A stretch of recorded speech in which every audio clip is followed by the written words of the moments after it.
Got some sport for you now on the programme. Starts off with some news from the Champions League. Paris Saint-Germain left absolutely no doubt in its fifth and penultimate Champions League fixture, prevailing against Maccabi Haifa 7-2 in a blowout. Lionel Messi opened the scoring in the 19th minute and added a second in the 44th, and after Haifa made it 2-1, Kylian Mbappe secured a brace of his own to go along with goals from Neymar and Carlos Soler and an own goal from Haifa in the 67th. PSG are now through to the knockout stage as they try to hold off a valiant Benfica squad for first place. It's obviously a great night. The objective was to qualify, and it was important to qualify tonight. It's done. Now there is one last match in this pool where the four teams will have a stake for first place, or others for the Europa League. So we will have to go and give a great performance at Juventus to secure first place of this group, which is very important for me, obviously. Speaking of Benfica, the Portuguese finished off a statement 4-3 win against Juventus to eliminate the Bianconeri from Champions League contention. Benfica led 2-1 thanks to early goals from Antonio Silva and João Mario in the 17th and 28th minutes respectively. Rafa Silva netted a brace and Benfica never looked back, as they are now tied in points with PSG atop Group H heading to next week's crucial sixth and final match day. Elsewhere in the Champions League, Chelsea took care of business 2-1 against RB Salzburg thanks to goals from Mateo Kovacic and Kai Havertz, as Sevilla crushed Copenhagen 3-0, Dortmund drew 0-0 at home with Manchester City, Celtic and Shakhtar Donetsk played to a 1-1 stalemate, AC Milan breezed past Danego's Greb 4-0, and RB Leipzig triumphed 3-2 over Real Madrid thanks to an 81st minute winner from Timo Werner. On Wednesday, Marseille will seek out a return to form against Frankfurt as the OM looks to bounce back from three consecutive narrow one-goal League One defeats against Ajaccio, first-place PSG, and second-place Lens. Top scorer Alexis Sanchez is certain to figure heavily in the action as Igor Tudor continues to be on the fence regarding Dimitri Payet, with the French star riding the bench for much of the season thus far.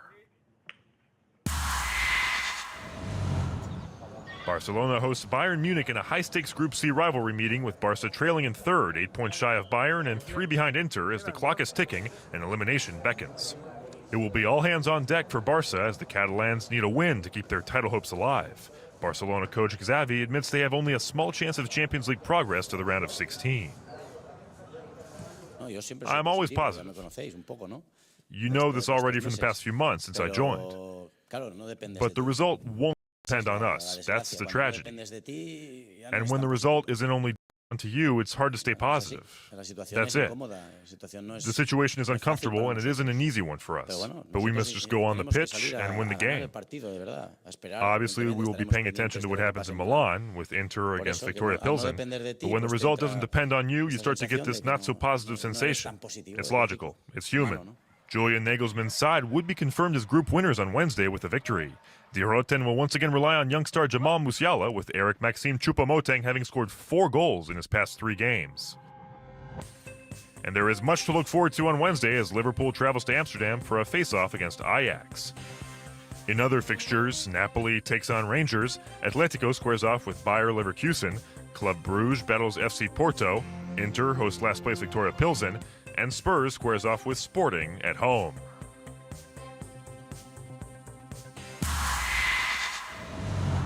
From the pitch to the court now as Dominic Thiem came back to defeat American Tommy Paul in a tightly contested match at the round of 32 in Vienna, 2-6, 7-6, 7-6.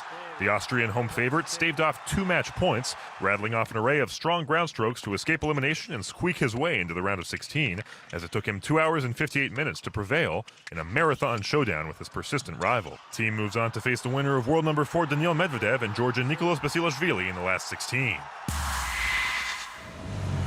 Over to Switzerland now, where Britain's Andy Murray reached the second round of the Basel Indoor Open on Tuesday, but he had to do it the hard way against Russian qualifier Roman Safiullin.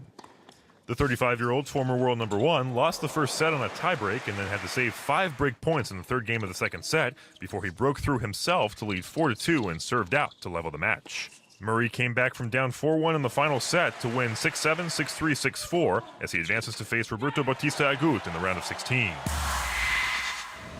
Some international headlines in basketball as WNBA star Brittany Griner's jail term appeal was summarily rejected by a Russian court in Krasnogorsk. The 32-year-old will continue to serve out the remainder of her 9-year sentence for illegal cannabis possession, a conviction that the Biden administration has denounced as wrongful, as heightened tensions persist between the White House and Kremlin. Griner appeared in a red and black prison uniform as she joined Tuesday's hearing and asked for the right to speak to her family. So the very latest sports news for you on the programme today. I'm going to take a quick break, but I'll be back